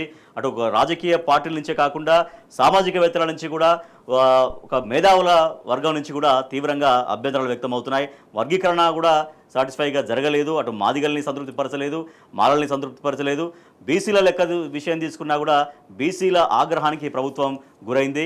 మొత్తంగా 42% రిజర్వేషన్ స్థానిక సంస్థల ఎన్నికల్లో ఇస్తామన్నటువంటి హామీని తుంగలో తొక్కింది కాంగ్రెస్ ప్రభుత్వం అంటూ బీసీ వర్గాల నుంచి వస్తున్నటువంటి రియాక్షన్. రైతు భరోసా విషయంలో ఇంకా కూడా గందరగోళం కొనసాగుతూనే ఉంది. ప్రభుత్వం నిన్న ప్రకటన చేసింది ఎకరం లోపు ఉన్నటువంటి రైతులకు వేశామని. కానీ ఆ ఎకరం లోపు ఉన్న రైతులకు ఎవరికి పడిందో ఎవరికి పడలేదో అర్థం కాలేదు. అంటే మొన్న ప్రకటించినట్టుగా మండలంలో ఒక గ్రామంలోని రైతులకు పడినాయా, మరి మిగతా గ్రామాల రైతులకు పడినాయా? ఎవరిని అడిగినా కూడా మాకు రైతు బంధు పడలేదంటే మాకు రైతు బంధు పడలేదు అంటారు. రైతు భరోసా పడలేదంటే రైతు భరోసా పడలేదు అంటున్నారు. రైతులు ఎవరిని అడిగినా కూడా. కానీ మరి నిజంగా ఎవరికి పడింది, ఎవరికి పడలేదు, అసలు ఎవరికి వేస్తున్నారు, ఎవరికి వేయట్లేరో అర్థం కానటువంటి గందరగోళంలో ఉంది. అయితే మరో పక్కన రైతులు తగ్గారు, భూమి పెరిగింది, రైతు భరోసా గణాంకాల్లో గందరగోళం, వేసే ప్రాసెస్లో గందరగోళం, తర్వాత లెక్కల్లో కూడా గందరగోళం. సో సర్వం రైతు భరోసా గందరగోళం, రైతులకు అర్థం కానటువంటి వ్యవహారం ఇది. దేవిప్రసాద్ గారు, ఇప్పుడు రాజేష్ గారు, కాంగ్రెస్ పార్టీ ఇంతకుముందే మనం వాళ్ళ హామీల ఉల్లంఘన మీద మాట్లాడుతూ ఉన్నాం. ఒకవైపు ఏమో బీసీల ఎస్సీల రిజర్వేషన్ విషయంలో ఎంత దగా చేసిందో చూసాం. రైతుల విషయంలో కూడా అదే దగ. అంటే కుడి ఏమంటారు శ్రీశ్రీ ఉన్నట్టు కుడి ఎడమల దగా దగా అన్నట్టు ప్రతి అంశంలో ఇవాళ కాంగ్రెస్ పార్టీ చేస్తున్నది దగానే. రైతు భరోసాకు సంబంధించి కూడా వీళ్ళు ఏం చెప్పినారు, కేసీఆర్ గారు 10,000 ఇస్తుంటే ఇది సరిపోదు, ఇది మీకు ఏమాత్రం భిక్షలాగుంది, 15,000 ఇస్తామని హామీ ఇచ్చి అధికారంలోకి వచ్చినటువంటి కాంగ్రెస్ పార్టీ డిసెంబర్ 9కి మేము రాగానే చెల్లిస్తాము, మీరు ఆ డబ్బులు తీసుకోకండి అని అన్నారు. ఎలక్షన్ కమిషన్ పోయి కూడా గతంది కూడా ఆపి తప్పించుకున్నారు. అధికారంలోకి వచ్చిన తర్వాత పాత రైతు బంధుని రిలీజ్ చేసి మమ అనిపించుకున్నారు. సంవత్సర కాలంగా రైతులకు ఎగ్గొట్టారు. ఇప్పుడు ఏం చేస్తున్నారు, సార్ మేము 26 నాడు టకటక పడతాయని చెప్పి 26 నాడు 4 స్కీములు ప్రారంభించి ఇవాళ వాళ్ళు చెప్తున్న లెక్కేంద్ర రాజేష్ గారు 1 ఎకరానికి సంబంధించినటువంటి వాళ్ళకే ఇవాళ ఎకరం లోపు వాళ్ళకే రైతు భరోసా ఇచ్చిందనేటువంటి విషయాన్ని ఇవాళ వాళ్ళ తుమ్మల నాగేశ్వరరావు గారే చాలా అది కూడా ఏం చెప్పిండు, 21,45,330 మందికి మాత్రమే మేము ఇచ్చినాము అని చెప్తా ఉన్నాడు. కానీ 1 ఎకరానికి ఉన్నటువంటి రైతుల సంఖ్య 22,55,181 ఉంది. అంటే 1,09,000 మంది రైతులు ఎటుపోయినరు అనేటువంటి విషయాన్ని ఇలా ప్రభుత్వం సమాధానం చెప్పాల్సినటువంటి అవసరం. మిగతా 2 ఎకరాలు 3 ఎకరాలు అయితే ఇప్పటికి లేదు. అసలు సాగుయోగ్యమైన భూమి ఎంతమందికి ఇస్తారు, ఏం చేస్తారు అనేటువంటి విషయం మీద ఇలా స్పష్టత లేదు. మేము అందరికీ ఈ కాంగ్రెస్ పార్టీ చెప్పేటి 2 అంశాలు, నిరంతర ప్రక్రియ అందరికీ ఇస్తాం, ఎవరికి నిరంతరం ఈ ప్రక్రియ జరగదు, అందరికీ ఈ పేరు మీద కొందరికి ఇచ్చేటువంటి ప్రయత్నం మాత్రమే జరుగుతుంది. కానీ పెట్టుబడి అంటే నిజమే, అంటే పెట్టుబడి అనేది సకాలంలో పంటకు వ్యవసాయానికి ఉపక్రమించే ముందు జరగాల్సినటువంటి అందాల్సినటువంటి సాయం, ఇది నిరంతరం అంటే మరి అసలు నిజం పెట్టుబడి అందని సమయంలో రైతులు ఎట్లా ఎవరి కోసం ఎదురు చూడాలి అనేది ఒక బిగ్ క్వశ్చన్ కదా. ఇప్పుడు రాజేష్ గారు దుక్కి దున్నేటప్పుడు, లేకుంటే నాట్లేసేటప్పుడు, తుకం పోసేటప్పుడు, నాట్లేసేటప్పుడు, కనీసం కలుపులు తీసేటప్పుడు అయినా ఈ పెట్టుబడి వస్తే రైతులకు కొంత ఉపశమనం ఉంటుంది. మీరు ఇచ్చేది మనం రైతు బంధు అనేటువంటిది ఇది పెట్టుబడిగా ఉండాలి, సేట్ల దగ్గరికి పోవద్దు, రైతు తనంత తానుగా ఒక ఎదగాలని చెప్పి కేసీఆర్ గారు ఒక అద్భుతమైన పథకం భారతదేశంలోనే తొలిసారిగా తెలంగాణలో ప్రారంభించారు. కానీ వీళ్ళు చేస్తున్నది ఏంది, కోతలు అప్పటికి కూడా వచ్చేటువంటి ఒక కోత కూడా అయిపోయింది. ఇప్పుడు మధ్యలో 2 కోతలు అయిపోయినాయి, ఇప్పుడు మళ్ళీ నాట్లు అయిపోయినాయి, ఇప్పటి వరకు దిక్కు లేదు. 1 ఎకరానికి మాత్రమే ఇచ్చినటువంటి పరిస్థితి చూసినాం. 400 పైగా రైతులు ఆత్మహత్యలు చేసుకున్నారు రాజేష్ గారు ఈ 14 నెలల కాలంలో. ఎందుకంటే మీకు రైతు బంధు లేదు, రుణమాఫీ లేదు, రైతు మిగతా సమస్యలు లేవు, రైతు కూలీలకు ఇస్తామని అదేటు పోయిందో తెలియదు. మొత్తంగా కూడా హామీలన్నీ కూడా ఉల్లంఘన చేసేటువంటి పరిస్థితి కనబడతా ఉంది. అందుకే ఇవాళ ఎకరము లోపు రైతులకు మాత్రమే ఇవాళ పడ్డాయి, మిగతా రైతులందరూ కూడా ఎదురు చూసేటువంటి పరిస్థితి వచ్చింది. అన్ని హామీలు ఉల్లంఘన చేసినట్టే, అందరినీ దగా చేసినట్టే, అన్ని వర్గాలను మోసం చేసినట్టే రైతులను కూడా ఈ ప్రభుత్వం మోసం చేసిందనేటువంటి మాట వాస్తవం. జంగాదేవ్ గారు, ఎకరాన్ని క్రైటీరియా తీసుకుంటే రాష్ట్ర వ్యాప్తంగా ఉన్న ప్రతి రైతుకు ఎకరం లోపు రైతుకు క్రైటీరియా ప్రకారం పడాలి. కానీ వీళ్ళు తీసుకున్నటువంటి ఏంటంటే మండలానికి 1 గ్రామం క్రైటీరియా తీసుకున్నారు. మరి 1 గ్రామంలోని రైతులకు ఎకరం లోపు పడిందా, మరి మిగతా గ్రామాలని ఎకరం లోపు పడిందా అనేది అది కూడా అర్థం కానటువంటి పరిస్థితి. సో రైతు భరోసా అనే పథకము పెట్టుబడికి ముందు అంటే కరెక్ట్గా వ్యవసాయానికి అదునులో అందాల్సినటువంటిది. కానీ దీనిలో ఇంకా ఇన్ని క్వశ్చన్స్, ఇన్ని గందరగోళాలు ఉంటే చివరి రైతు దాకా రైతు భరోసా ఎప్పుడు రావాలి, 1 ఎకరం లోపే ఇంతమందికి అయితే ఇంత సమయం పడితే మరి మిగతా గ్రామాలకు ఎప్పుడు పోవాలి రైతు భరోసా, మిగతా గ్రామాల్లోని ఎకరాల సంఖ్య ఎప్పుడు పెరగాలి, అందరు రైతులకు ఎప్పుడు రావాలనేది అర్థం కానటువంటి ఒక గందరగోళం. ఇది రైతు భరోసా కాదండి, రైతుకు భారం కాంగ్రెస్ పార్టీ అని స్పష్టంగా రైతులకు కూడా ఈరోజు అర్థమైంది. వరంగల్ డిక్లరేషన్లో రైతులకు ఇస్తున్నటువంటి హామీలు కానీ మీరు చూసుకున్నట్లయితే ఏది తీసుకున్నా కానీ ఆ రోజు వరంగల్ డిక్లరేషన్లో నేను రైతుకు ఏదైతే టీఆర్ఎస్ పార్టీ చేస్తున్నా అంతకు మించి చేస్తాను, గతం మీరు రైతులకు ముందే సహాయం అందిస్తాను, 10,000 కాదు 15,000 ఎకరాకు అందిస్తున్నటువంటి సందర్భాలు మనం చూసాం. కానీ రైతు భరోసాగా పేరు మాత్రమే మార్చుకున్నారు తప్ప మీ యొక్క ఆలోచన విధానాన్ని మీరు చేసేటువంటి కుట్రపూరితంగా ప్రతి సామాజిక వర్గాన్ని ఏదైతే మోసం చేస్తున్నారో అదేవిధంగా రైతులను కూడా మోసం చేసేసి ఈరోజు 1 ఎకరము అని చెప్పేసి ఏదైతే క్రైటీరియా తీసుకున్నారో దాన్నైనా ఫుల్ఫిల్గా చేసిరంటే 22 లక్షల మంది ఉన్నారు, 22,50,000 మంది రైతులు 1 ఎకరం లోపు వాళ్ళు ఉన్నారు అని చెప్పేసి మీ లెక్కల ప్రకారం చెప్పారు. కానీ ఈరోజు 21 లక్షల మందికే మేము చేసామని మీరే లెక్కలు చెప్తున్నారు. అంటే లక్షల లెక్కలు మరి ఏదైతే అగ్రికల్చర్ మినిస్టర్ ఏమన్నా ఇంట్లోకి పోయినాయా లేకపోతే సీఎం గారి ఇంట్లో ఉన్నాయా, ఎవరి ఇంట్లో నిధులు జమ అయినాయో ఎవరికి అర్థం కావట్లేదు. ఎందుకంటే మీరు ఇక్కడ స్పష్టంగా రైతుకు మీరు ఇస్తున్నటువంటిది అంటే రైతే రాజు అని చెప్పేసి గత ప్రభుత్వం మనం తీసుకున్నట్లయితే కేసీఆర్ గారు రైతుకు పంట పండించుకోవడానికి షావుకారుల దగ్గర కానీ ఏదైతే ఫైనాన్సర్ల దగ్గర కానీ మిత్తి వ్యాపారుల దగ్గర వాళ్ళకు రైతులు పోయి చేసుకుంటే 5 రూపాయల మిత్తి 10 రూపాయల మిత్తి వసూలు చేసుకొని తీసుకొని పంటలు పండించుకొని సమయానికి కరెంటు లేక నీళ్లు లేక ఇబ్బంది పడితే వారి యొక్క పంటను అమ్ముకోలేకపోతే ఆస్తులు జప్తు చేసుకున్నటువంటి జమానా నుంచి చూసిన సందర్భము. ఇవన్నీ ఉండొద్దు. రైతులు నిజంగా కూడా సుసాగా చేయాలి. వాళ్ళు ఏదైతే వ్యవసాయం చేస్తున్నారో వారికి ఎవరు సాయం చేయాల్సిన అవసరం లేదు. ప్రభుత్వమే వారి వెంట ఉండి సాయం అందిస్తూ వారి పంటకు తోడ్పాటును అందిస్తూ పంట వండే విధంగా చూస్తుంది అని చెప్పేసి ఒక ప్రపంచంలో ఎక్కడ లేనటువంటి ఒక ఆలోచన విధానంతో కేసీఆర్ గారు మొదలుపెట్టినటువంటి రైతు భరోసా ఏదైతే ఇచ్చారో దాన్ని ఈరోజు తుంగలో తొక్కగా నామరూపాలు లేకుండా చేస్తాను అనే మాటలు నిజం చేస్తూ ఈరోజు రైతులకు అన్యాయం చేస్తూ వారికి సాయం చేయకపోగా వారికి అడియాశలు అంటే రేపు వస్తుంది మాపు వస్తుంది అని చెప్పేసి వాళ్ళని ఆశల పల్లకిలో ఊరేగించి ఎక్కడికక్కడ వారిని నిర్వీర్యం చేస్తూ అంటే రైతుని నిర్వీర్యం చేస్తూ పారిశ్రామికవేత్తలకు మాత్రం రెడ్ కార్పెట్ వేస్తూ ప్రపంచ దేశాలకు పోయేసి నేను పెట్టుబడులు తెస్తున్నాను, పారిశ్రామిక రంగాన్ని అభివృద్ధి చేస్తున్నాను అని చెప్పేసి వ్యవసాయం ఇంకా లేదు, వ్యవసాయం దండగా అంటే ఇంతకుముందు వారి గురువు గారు ఏదైతే చెప్పారో వ్యవసాయం దండగా అని చెప్పేసి అదే దారిలో నడుస్తూ ఈరోజు రైతులకు న్యాయం చేయలేదు. మీరు అన్నట్టు ఎక్కడ కూడా ఉద్యోగులకు కూడా పారిశ్రామిక రంగాన్ని నేను డెవలప్ చేస్తున్నాను, పెట్టుబడులు తీసుకొస్తున్నాను అని చెప్పిన కనీసం అది కూడా చేయట్లేదు. అంటే ఎక్కడ చేయకుండా ఏది చేయకుండా అటు ఏ సామాజిక వర్గం కానీ ఏ విద్యార్థులకు కానీ రైతులకు కానీ విద్యార్థులకు కానీ మహిళలకు కానీ ప్రతి ఒక్కరికి కూడా అధికారం కోసం మాత్రమే డిక్లరేషన్లు డిక్లేర్ చేసారు. వరంగల్ డిక్లరేషన్ అని, కామారెడ్డి డిక్లరేషన్ అని చెప్పి, సర్నార్ స్టేడియంలో నిరుద్యోగులకు డిక్లరేషన్ అని చెప్పేసి ప్రతి డిక్లరేషన్ చేసుకుంటూ పోయి వారి అధికారం చేపట్టిన తర్వాత అందరినీ డిక్లేర్ చేసేసి అందరినీ అవుట్ చేసేసి ఇంకెక్కడ కూడా ఎవరికి మేము ఏమి చేయమని మొండి చేయి చూపిస్తున్నారు. ఆ రోజు చేయి చూపించారు, ఈరోజు మొండి చేయి చూపించేసి రైతులకు ఎగనామం పెట్టిరు పంగనామం పెట్టిరు అని మాత్రం స్పష్టంగా చెప్పొచ్చు. ఇక్కడ రైట్ దేవిప్రసాద్ గారు, రైతు భరోసా 26 జనవరి నుంచి అమలు అవుతుందన్నారు. సరే, ఒక గ్రామంకి అన్నారు ముందు. సరే, ఆ గ్రామంలో అన్నా కూడా ప్రాపర్గా రైతులందరికీ చేరిందా లేదా అనే దానిపైన ప్రభుత్వం పూర్తిగా దృష్టి పెట్టినట్టుగా కనపడుతుందా? అట్లీస్ట్ అసలు రైతు భరోసా పథకం ఎట్లా అమలు అవుతుంది, ఒక గ్రామం నుంచి నెక్స్ట్ గ్రామం ఇంకే గ్రామం సెలెక్ట్ చేసుకోవాలి, ఇవన్నీ కూడా ఒక ప్రణాళిక ఏమన్నా ప్రభుత్వం దగ్గర కనపడుతున్నట్టుగా ఉందా లేదా? ప్రభుత్వం దగ్గర ప్రణాళిక లేదు, చిత్తశుద్ధి లేదు, ప్రజలను ఆదుకోవాలనేటువంటి కన్సర్న్ లేదనేది చాలా స్పష్టంగా తేలిపోతూ ఉంది రాజేష్ గారు. ఎందుకంటే మనం ఈ లెక్కల్ని చూస్తే చాలా స్పష్టంగా కనబడతా ఉంది. 1,00,000 మంది రైతులేమో గతంతో పోలిస్తే తగ్గారు, విస్తీర్ణం 6 లక్షల ఎకరాలు పెరిగింది. ఇది ఎట్లా అని ఇలా అనేక మంది నిపుణులు అడుగుతారు. భూమి పెరిగేది ఉండదు, ఉన్న భూమిని పెంచడానికి ఇప్పుడు మీరు భూములు తగ్గిస్తున్నారు తప్ప పెంచలేరు. ఈ ఫిగర్ కూడా ఎందుకు చెప్తున్నారంటే మేము ఇంత ఇస్తున్నామని గొప్పలు చెప్పుకోవడానికి చెప్తున్నటువంటి ఫిగర్ తప్ప యాక్చువల్గా మీరు చెప్పినట్టు మండలానికి ఒకటే పైలట్ గ్రామాన్ని తీసుకొని ఆ గ్రామంలో 4 ప్రారంభించారు. ఇప్పుడు చూస్తూ ఉంటే మేము 1 ఎకరానికి మాత్రమే వేసినామని అన్నారు.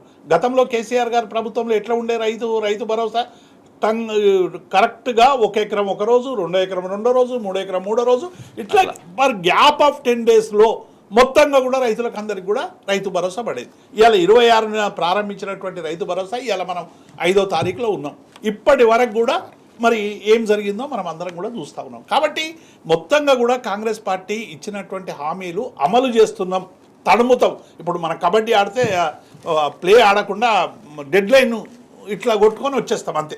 ఈ ప్రభుత్వం కూడా ఏంటంటే 6 గ్యారంటీలను ఇట్లా కొట్టుకుంటుంది, వెనక్కి వస్తుంది. ఏమనంటే నేను కబడ్డీ ఆడుతున్నా, నేను ప్రజల దగ్గరికి పోతున్నా అని చెప్పే ప్రయత్నం చేస్తుంది తప్ప లోపు సరైనటువంటి రీతిలో ప్రజలకు అందించేటువంటి ప్రయత్నం చేస్తలేదనేటువంటి భావన ఇవాళ అన్నిట్లో వచ్చింది. 200 యూనిట్లు కావచ్చు, గ్యాస్ సిలిండర్లు కావచ్చు, ఉచిత బస్సు విషయంలో కావచ్చు, అన్ని విషయాల్లో కూడా ఇవాళ స్పష్టంగా ఈ ప్రభుత్వం అన్నిట్లో ఫెయిల్ అయింది. అందుకే ఆత్మహత్యల బాట పడుతున్నారు రైతులు. సో నిన్నటితో లెక్క 418 మంది రైతులు ఆత్మహత్య. అది లెక్కల ప్రకారమే కానీ నిజానికి కూడా అంతకు మించి ఎంతో మంది చనిపోయినా కానీ అవి ఎక్కడ కూడా బయటికి రాలేదు వాస్తవానికి. రాజేష్ గారు, ఇప్పుడు వీళ్ళు ఏం చెప్పినారు, చాలా కేసీఆర్ గారి పరిపాలనలో 10 ఏళ్లలో అంటే మెయిన్ రైతుల ఆత్మహత్యలు విదర్భ తర్వాత తెలంగాణలో ఎక్కువ ఉండేటువంటి విషయం అందరికి తెలిసింది. దాన్ని తగ్గించడానికి తీవ్రమైనటువంటి ప్రయత్నాలు చేసి కేసీఆర్ గారు రైతు బంధువు పెట్టడం కావచ్చు, 24 గంటల విద్యుత్ ఇవ్వడం కావచ్చు, లేకుంటే కాకతీయ మిషను ప్రాజెక్టులు కట్టి నీటి సౌకర్యం కలగజేయడం కావచ్చు, అనేక మౌలికమైనటువంటి సౌకర్యాలు తీర్చడం వల్ల డ్రాస్టిక్గా ఆత్మహత్యలు తగ్గినాయని కేంద్ర ప్రభుత్వానికి సంబంధించినటువంటి సంస్థలే ప్రకటించినటువంటి పరిస్థితి చూస్తూ ఉన్నాయి. కానీ ఇప్పుడు ఏమైపోయింది, మళ్ళీ రైతుల ఆత్మహత్యలు పెరుగుతూ ఉన్నాయి. కారణం ఏంది? మీరు రుణమాఫీ చేస్తలేరు, రైతు భరోసా చక్కగా ఇస్తలేరు, ప్రజలందరినీ కూడా లైన్లో నిలబెట్టి కోటి అప్లికేషన్లు ఒకసారి తీసుకుంటారు, సమగ్ర సర్వేలు ఒకసారి తీసుకుంటారు, ఇంకొకసారి అప్లికేషన్ పెట్టుకోవాలంటారు, ఏది కూడా వచ్చేటువంటి పరిస్థితి లేదు. ఈ స్థితిలో రైతులు ఎవరి వైపు పోవాలి? కాబట్టి ఇలా డెఫినెట్గా ఆత్మహత్యల వైపు పోతున్నట్టు మనకు కనబడుతుంది. ఏది ఎంఎస్పి లేదు, సరైనటువంటి కొనుగోలు లేదు, బోనస్ లేదు, ఇవన్నీ కూడా రైతుల మీద తీవ్రమైనటువంటి ప్రభావాన్ని చూపిస్తూ ఉన్నాయి. ఇప్పటికైనా ప్రభుత్వం పరిపాలన మీద దృష్టి పెట్టండి. ఇవాళ రైతు భరోసాకు సంబంధించినటువంటి అంశాన్ని డైవర్ట్ చేయడానికి ఇక బీసీల సమస్య, అసలు రైతు భరోసా మీద చర్చ లేకుండా పోయింది 2-3 రోజులు. జంగా యాదవ్ గారు, ఇప్పుడు రైతుల ఆత్మహత్యల సంఖ్య మనం ఇక్కడ చూస్తున్నాం, రోజు సంఖ్య పెరుగుతూ పోతున్న పరిస్థితి. అట్లీస్ట్ రైతు ఆత్మహత్యలు చేసుకుంటున్నారు, వీళ్ళకి ఒక అట్లీస్ట్ ధైర్యమైనా నింపాలి, లేకపోతే ఒక 4 నమ్మకం కలిగించే మాటలన్నా ప్రభుత్వం నుంచి చెప్పాలి అన్నటువంటి ఆలోచనలు కూడా ప్రభుత్వం లేనట్టుగా కనపడుతోంది. 100% ఎందుకంటే దాదాపు 64 లక్షల మంది కుటుంబాలు మన తెలంగాణ వ్యాప్తంగా వ్యవసాయం చేసుకుంటున్నప్పటికీ కూడా వారిని ఎక్కడ కూడా వారికి న్యాయం చేద్దాము, కనీసము వారి యొక్క వ్యవసాయానికి సహాయం చేద్దాము అని చెప్పేసి ఆలోచన విధానం లేకుండా చనిపోయిన వాళ్ళని కూడా హేళన చేస్తూ, లేదు ఆయన అప్పులతో కాదు చనిపోయింది, ఆయన వ్యక్తిగతంగా చనిపోయింది అని చెప్పేసి వాళ్ళ చావును కూడా రాజకీయం చేసేటువంటి సందర్భం ఈరోజు కాంగ్రెస్ ప్రభుత్వంలో మనం చూస్తున్నాము. గత ప్రభుత్వం తీసుకున్నట్లయితే ఏది ఉన్నా కానీ అక్కడ ఉన్నటువంటి స్థానిక పరిస్థితులను తెలుసుకొని ఇమీడియట్లీ పోయి వారికి ఏదో ఒక రకంగా మినిమం చనిపోయిన రైతుకు 5 లక్షల రూపాయలు అకౌంట్లో పడేది. కానీ ఈరోజు ఆ పరిస్థితి ఉందా? ఎక్కడ కూడా లేదు. అంటే వారికి చనిపోయిన తర్వాత కూడా కనీసం న్యాయం చేసేటువంటి పరిస్థితి లేదు. ఈరోజు 420 మంది చనిపోయారు, లెక్కల ప్రకారం అదే అనుకుంటే తెలియకుండా లెక్కలు లేనివి ఇంకా ఎంతమంది చావులు, దాదాపు 2-3 వేల పైన రాష్ట్ర వ్యాప్తంగా మనం చూడడం జరిగింది రైతు ఆత్మహత్యలు. అంటే ఇంత దౌర్భాగ్య పరిస్థితి కాంగ్రెస్ పార్టీ ఏలిస్తుందంటే నిజంగా వాళ్ళు భవిష్యత్తులో ఖచ్చితంగా కాంగ్రెస్ పార్టీకి ఏ విధంగా బుద్ధి చెప్పాలో ఆ విధంగా చెప్తారని మనం ఆశించవచ్చు. రోజు 345 కోట్ల అప్పు, డైలీ ఇంత అప్పు తీసుకొస్తేనే ఇవాళ రాష్ట్ర ప్రభుత్వం నడుస్తున్నటువంటి పరిస్థితి. సొంతంగా ఆర్థిక వనరుల్ని పరిపుష్టి చేసుకోవడంలో, వాటిని క్రియేట్ చేసుకోవడంలో రాష్ట్ర ప్రభుత్వం ముమ్మాడికి వైఫల్యం చెందుతుందంటూ ఆర్థిక నిపుణులు, ఆర్థికవేత్తలు కూడా ఆందోళన వ్యక్తం చేస్తున్న పరిస్థితి. అధికారంలోకి వచ్చినటువంటి 13 నెలల్లోనే అక్షరాల 1,46,918 కోట్ల అప్పు చేసిందంటే రోజుకు సగటున 345 కోట్ల అప్పు. ఆర్బీఐ నుంచి 3,000 కోట్ల కొత్త రుణం కూడా ప్రభుత్వం తీసుకున్నట్టుగా ఈ వార్త మనం చూస్తున్నాం. దేవిప్రసాద్ గారు, సో ఇదే స్థాయిలో వెళ్తుంటే ఇక ఎన్ని లక్షల కోట్ల అప్పుకు చేరుతుందన్నటువంటి భయం అందరిలో కూడా కనిపిస్తున్న పరిస్థితి. రాజేష్ గారు, ఈ అప్పుల మీద కాంగ్రెస్ పార్టీ కేసీఆర్ మీద, మా ప్రభుత్వం మీద విపరీతమైనటువంటి దుష్ప్రచారణ చేసింది. 7 కోట్ల అప్పులు తీసుకున్నారు కాబట్టి మేము ఏం చేయలేకపోతున్నాం, 7 లక్షల కోట్లు తీసుకున్నాం కాబట్టి మేము ఏమి చేయలేకపోతున్నాం అని చెప్పి పదే ఏ స్కీమ్ అడిగినా మేము చేయలేకపోతున్నాం. కారణం ఏంటంటే అప్పులు అన్నారు. అసెంబ్లీలో హరీష్ రావు గారు, ఆర్థిక శాఖ మంత్రిగా సుదీర్ఘకాలం పనిచేసిన హరీష్ రావు గారు చాలా స్పష్టంగా ఎన్ని లక్షల కోట్లు మేము అప్పు చేసాము, 4,17,000 కోట్లు అని చెప్పి చాలా స్పష్టంగా అసెంబ్లీలో ప్రకటించాడు. దానికి ఇప్పటి వరకు వీళ్ళ జవాబు లేదు. అంటే మేము 10 ఏళ్లలో చేసినప్పుడు 4,17,000 కోట్లు అయితే ఇవాళ వీళ్ళు 1 సంవత్సరంలోనే 1,46,917 కోట్ల రూపాయలు అప్పు చేశారు. కనీసం గతంలో మేము అప్పులు చేసి కనీసం కాకతీయ మిషన్ భగీరథనో, కాళేశ్వరం ప్రాజెక్టు, ట్రాన్స్ఫార్మర్లు, లేకుంటే సబ్స్టేషన్ల నిర్మాణమో, కమాండో కంట్రోల్ రూము, సెక్రటరియట్ నిర్మాణము, 33 జిల్లాల కలెక్టరేట్ నిర్మాణము, రోడ్లు, ఇటువంటి పనులన్నీ కూడా మేము చేసినాం. కానీ ఇవాళ 1,46,917 కోట్లు తెచ్చి ఈ ప్రభుత్వం ఏం చేసిందో స్పష్టమైనటువంటి జవాబులు చెప్పాలి. ఓన్ రెవెన్యూ రిసీట్స్ ఒకవైపు వస్తూనే ఉన్నాయి మీ ప్రభుత్వం నడవడానికి. ఉద్యోగులకు పిఆర్సీ ఇస్తా ఉన్నాం, పిఆర్సీ లేదు, డిఏ లేదు. తర్వాత 2,500 పెన్షన్ మహిళలకు ఇస్తా ఉన్నాం, మహిళలకు పెన్షన్ లేదు. రైతు భరోసా దిక్కే లేదు. తర్వాత రుణమాఫీకి సంబంధించినటువంటిలో ఎన్ని కోతలు కోసినామో చూసినాం. అంటే రోజుకు 345 కోట్ల రూపాయలు అప్పు చేసి తెలంగాణ ప్రజలకు ఏం చేసినాం? ఒక భారం తప్ప ఇంకేం లేదు. అంటే మొత్తం ఢిల్లీకి సంచులు మోసుడు, ఏఐసిసికి డబ్బులు ఇచ్చుడు, మిగతా కంపెనీలకు కాంట్రాక్టులు కట్టబెట్టడం తప్ప తెలంగాణ ప్రజలకు ఏం చేశారు ఇలా కాంగ్రెస్ పార్టీ జవాబు చెప్పాల్సినటువంటి అవసరం ఉంది. అప్పు అనే పేరు మీద ఇలా మీరు ఏం చేసినారు?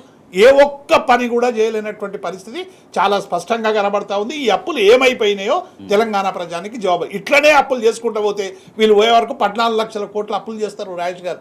ఒకవేళ 5 ఏళ్లలో రోజుకు 345 కోట్లు అంటే మీరు చూడండి, 5 ముళ్ళ 10,000 కోట్ల రూపాయలు వీళ్ళు అప్పు చేసేటువంటి అవకాశం ఉంది. కాబట్టి ఇప్పటికైనా కాంగ్రెస్ పార్టీ అప్పుల విషయంలో నోరు మూసుకోవాలి. గత ప్రభుత్వం చేసినటువంటి 4,17,000 కోట్ల అప్పుల్లో మేము ఎన్ని అసెట్స్ క్రియేట్ చేసినాం ఒక్కసారి చూడండి. పెట్టిన సబ్స్టేషన్లు చాలు. కానీ గత ప్రభుత్వం అప్పులకు వడ్డీలు కట్టలేక మాకు ఇబ్బంది అవుతుంది, ఇప్పుడు అందుకే మేము అప్పులు తీసుకొస్తున్నాం అని ప్రభుత్వం రాజేష్ గారు అది చాలా తప్పు. 6,000 కడుతున్నామని చెప్పింది హరీష్ రావు గారు చాలా స్పష్టంగా అసెంబ్లీలో చెప్పిండు. మీరు ఎన్నడూ కూడా 2,900 కోట్ల కంటే ఎక్కువ కట్టలేదని. మీరు అబద్ధం చెప్పుకుంటా మళ్ళీ ప్రజల్ని మోసం చేసి ఇచ్చిన సంక్షేమ పథకాలని అభివృద్ధి పథకాలని ఎత్తేసేటువంటి కుట్రలో భాగంగా చేస్తున్నటువంటి దుష్ప్రచారం తప్ప ఎక్కడైనా మీరు చర్చకు వస్తే మేము సిద్ధమని చెప్పినా కూడా ఇప్పటి వరకు వాళ్ళకి సంబంధించినటువంటి స్పందన లేదు. రైట్, జంగయ్య గారు అప్పులు చేయొచ్చు, అప్పులతోటి ఆస్తులు క్రియేట్ చేయొచ్చు, తద్వారా ఆ ఫలితాలు ప్రజలకు అందాలి. అది గత బీఆర్ఎస్ ప్రభుత్వంలో కనిపించింది అనేది వాస్తవం. కానీ ఇవాళ అప్పులు తీసుకొచ్చి ఏం చేస్తున్నారు? వారు ప్రస్తావించినట్టుగా ఒక భారీ అభివృద్ధి కార్యక్రమం ఉందా, లేదంటే సంక్షేమమైన పూర్తి స్థాయిలో గ్రౌండ్ అవుతుందా అంటే లేదు. మరి రోజుకు 345 కోట్ల అప్పు తీసుకొచ్చి ఏం చేస్తున్నారు అనేది ప్రజలు వేస్తున్నటువంటి ప్రశ్న ఇది. అండి ఇంత ముందు 345 కోట్ల అప్పు అంటే గతంలో మనకు తీసుకున్నట్లయితే 7,000 కోట్లు 8,000 కోట్లు 8 లక్షల కోట్లు గత ప్రభుత్వం అప్పు చేసిపోయింది. దానికి మేము ఏదో మిత్తిలు కట్టడానికి ఇంట్రెస్ట్లు కట్టడానికే మేము బయటకు వెళ్ళి అప్పు తెస్తున్నాము అని చెప్పేసి జనాలను నమ్మబలకడానికి ఈరోజు కాంగ్రెస్ ప్రభుత్వం నుంచి మాట్లాడుతున్నట్టు మాటలు. కానీ గతంలో చేసినటువంటి అభివృద్ధి తెలంగాణ రాకముందు 2014 కంటే ముందు తెలంగాణలో ఉన్నటువంటి అభివృద్ధి ఏంది, తెలంగాణ వచ్చిన తర్వాత అభివృద్ధి ఈ 10 ఏళ్ల కాల వ్యవధిలో జరుగుతున్నటువంటి అభివృద్ధి ఏంది, దానికి మరి ఎవరి సొమ్ము ఎవరి ఆస్తి అమ్మి ఎవరు కడతారు సొంతగా? ఏ ప్రభుత్వం అయినా ఏ రాజకీయమైనా ఈరోజు రేవంత్ రెడ్డి గారు ఏమన్నా వారి ఇంటి ఆస్తులు అమ్మేసి ఏమన్నా డెవలప్మెంట్ చేస్తున్నారా? గతంలో అడిగిండు కదా కేసీఆర్ గారు ఏమన్నా ఆయన ఇంటి ఆస్తి అమ్ముతుండా లేకపోతే ఆయన భూమి అమ్మి ఏమన్నా అభివృద్ధి చేసిండా? అది తీసుకొచ్చి కట్టిందే కదా అని చెప్పి మరి ఈరోజు 345 కోట్లు మరి మీరు ఎక్కడికి వెళ్ళి రోజుకు 345 కోట్లు అప్పు తెచ్చుకుంటున్నారు? మరి మీరు ఏ ఆస్తులు కొనుక్కుంటున్నారు, ఎక్కడ చేస్తున్నారు? అంటే మీకు అధికారం వస్తే కానీ మీకు తెలియలేదా అప్పులు ఎందుకు చేస్తున్నాం అనేది? ఆ రోజు నోటికి వచ్చిందని చెప్పేసి ఏదో చెవాకులు పాకులు మాట్లాడి మీరు ఆ రోజు అధికారం కోసము ప్రజలను రెచ్చగొట్టేసి మీరు ఓట్లు సంపాదించుకున్నారు. కానీ ఈ రోజు తెలుస్తుంది కదా నొప్పి ఏందనేది. మీరు తీసుకొచ్చుకుంటున్నటువంటి డబ్బులకు ఎక్కడ పెట్టుతున్నారు? కానీ కనీసం తీసుకొచ్చినప్పుడు అభివృద్ధి చూపించరు. కానీ అభివృద్ధిని మించి ఇప్పుడు గ్రామాలలో రోడ్లు మనము ప్రతి గ్రామానికి ఏ ఊరికి వెళ్ళినా కానీ మీరు తీసుకున్నట్లయితే శ్మశాన వాటికలు కానీ అదేవిధంగా రోడ్లు కానీ చెట్ల పక్కన ఉండేటువంటి అభివృద్ధి గ్రామాన ప్రతి చోట కూడా అభివృద్ధి మనకు కనిపించేది కళ్ళకు ఆ రోజు. కానీ ఈరోజు మీరు దాన్ని కనీసం సాగించేటువంటిది నిరంతర ప్రక్రియగా చెప్పుకుంటున్నటువంటి దాన్ని ఎక్కడికక్కడ మూతపడిపోతున్నాయి. ఎక్కడ కూడా దాన్ని డెవలప్మెంట్ కనీసం అభివృద్ధి చేయలేకపోతున్నారు. తీసుకొచ్చిన దాంట్లో అప్పులు తీసుకొచ్చి ఆస్తులు పెంచి దాని మీద ఇన్కమ్ ఏ విధంగా జనరేట్ చేసుకోవాలనో ఒక ఆలోచన విధానాన్ని నేర్పినటువంటి సందర్భం మనం చూసుకున్నాం. కానీ ఈరోజు వాటిని కనీసం కాపాడుకునే పరిస్థితులు అంటే కనీసం చెట్లు పెట్టిన తర్వాత ఫలాలు కూడా అందుకునే సందర్భంలో ఆ ఫలాలను కూడా మీరు ఆస్వాదించలేని సందర్భం మీరు ఈరోజు కాంగ్రెస్ ప్రభుత్వం ఉంది. 345 కోట్లు రోజుకు తీసుకొచ్చేసి మీరు ఎవరి జేబులు నింపుతున్నారు? అంటే కాంట్రాక్టర్లను కూడా ఆ రోజు మీరు వ్యతిరేకించారు. లేదు మీరు టీఆర్ఎస్ పార్టీ వీళ్ళకి ఇస్తుంది వాళ్ళకి ఇస్తుంది అని చెప్పి మరి అదే కాంట్రాక్టర్లను మీరు తీసుకొని మీరు ఈ రోజు ఇస్తున్నారు కదా. మరి ఈ రోజు మీరు చేస్తేనేమో సంసారం, అవతల చేస్తే వ్యభిచారం అయిందా? ఎందుకు మీరు రేవంత్ రెడ్డి గారు ఆ రోజు మీరు మాట్లాడిన మాట మీద నిలబడలేకపోతున్నారు? ఈ రోజు ఎందుకు ఆ అప్పులు తీసుకొస్తున్నారు? అప్పులు తీసుకురా స్వతహాగా నడపచ్చు కదా ప్రభుత్వాన్ని, ప్రజలకు న్యాయం చేయొచ్చు కదా, రైతులకు న్యాయం చేయొచ్చు కదా. ఆ రోజు కరోనా కాలంలో కూడా రాష్ట్ర ప్రభుత్వము గతంలో ఉన్నటువంటి ప్రభుత్వము న్యాయం చేసింది కదా. ఈ రోజు ఏ కరోనా లేదు, ఏ వ్యాధి లేదు, ఏ రోగం నొప్పి లేనట్టు మంచి సందర్భం ఉంది కదా. ఎందుకు ఎక్కడ పోతుంది మరి ఆ డబ్బు అంతా తీసుకొచ్చిన డబ్బు? అంటే ఆలోచన విధానం లేకనా, ఆలోచన లేకనా, లేక మీకు ప్రణాళిక లేకనా, ప్లానింగ్ లేకనా, ఎంతసేపు చేస్తున్నానని చెప్పేసి దేవ్ సార్. ఒక పక్క అప్పులు అనేది మనం రోజు 345 కోట్ల అప్పులు ఒక ఎత్తు అయితే, మరోపక్క ముఖ్యమంత్రి ఢిల్లీ టూర్లు కొనసాగుతూనే ఉన్నాయి. ఇవాళ సిఎల్పి భేటీ ఉంటుందంటే సిఎల్పి భేటీ తర్వాత వెంటనే ఉప ముఖ్యమంత్రి అండ్ పిసిసి చీఫ్ వీళ్ళంతా కూడా ఢిల్లీకి వెళ్తున్నారు. సో అంటే వాళ్ళ పార్టీ అంతర్గత వివరాల కోసమా, లేదంటే రాష్ట్రానికి సంబంధించి క్యాబినెట్ విస్తరణ, ప్రజలకు పరిపాలన అందించే విధంగా ప్రభుత్వాన్ని కొంచెం స్ట్రెంథెన్ చేసుకోవడం కోసమా, దేనికోసం అనేది? ఇప్పుడు ప్రజలకు సంబంధించినటువంటి సమీక్ష అయినా లేకుంటే ప్రజలకు మేము ఇన్ని హామీలు ఇచ్చినాము, ఈ హామీలు అమలు చేయాలనేటువంటి చిత్తశుద్ధితో ఏ ఒక్క సమావేశం కూడా ఇప్పటి వరకు జరగలేదు. వాళ్ళు పెట్టుకున్న సమావేశాలన్నీ కూడా అంతర్గతంగా. ఎందుకంటే మొన్న కొంతమంది ఎమ్మెల్యేలు ఒక రహస్య సమావేశం జరుపుకున్నారనేటువంటి వార్త వచ్చింది. మొన్న ఎస్సీలకు సంబంధించినటువంటి ఎమ్మెల్యేలు అందరూ కూడా చాలా తీవ్రమైనటువంటి మనస్తాపానికి గురైందనేటువంటి వార్త వచ్చింది. బీసీకి సంబంధించినటువంటి ఎమ్మెల్యేలు అందరూ కూడా ఇవాళ మా బీసీ జాతిని ఇలా కాంగ్రెస్ పార్టీ మోసం చేసింది అనేటువంటి భావన ప్రజల్లో పర్కులేట్ అవుతా ఉన్నది. కాబట్టి వాళ్ళొక ప్రత్యేకమైనటువంటి సమావేశం, ఇంకొక వైపు ఫిరాయింపులకు సంబంధించినటువంటి ఎమ్మెల్యేలు ప్రత్యేకమైనటువంటి సమావేశం, మొత్తంగా కూడా కాంగ్రెస్ పార్టీలో టోటల్గా ఒక రకమైనటువంటి ప్రకంపనలు మెల్లమెల్లగా కనబడతా ఉన్నాయి. కాబట్టి దీన్ని సరిచేయడానికి తప్ప ఢిల్లీకి ఇప్పటికి 30 సార్లు పోయిండు రేవంత్ రెడ్డి గారు. తెలంగాణకు రాష్ట్రానికి తెచ్చింది ఎంత? గతంలో అన్నారు కదా కేసీఆర్ గారు ఢిల్లీకి పోలేకపోవడం వల్ల మేము అభివృద్ధికి సంక్షేమ పథకానికి డబ్బులు తేలేదు, మేము కొట్లాడుకోము, చాలా సయోధ్యగా ఉంటాం, చోటాబాయి బడేబాయి అన్నాడు.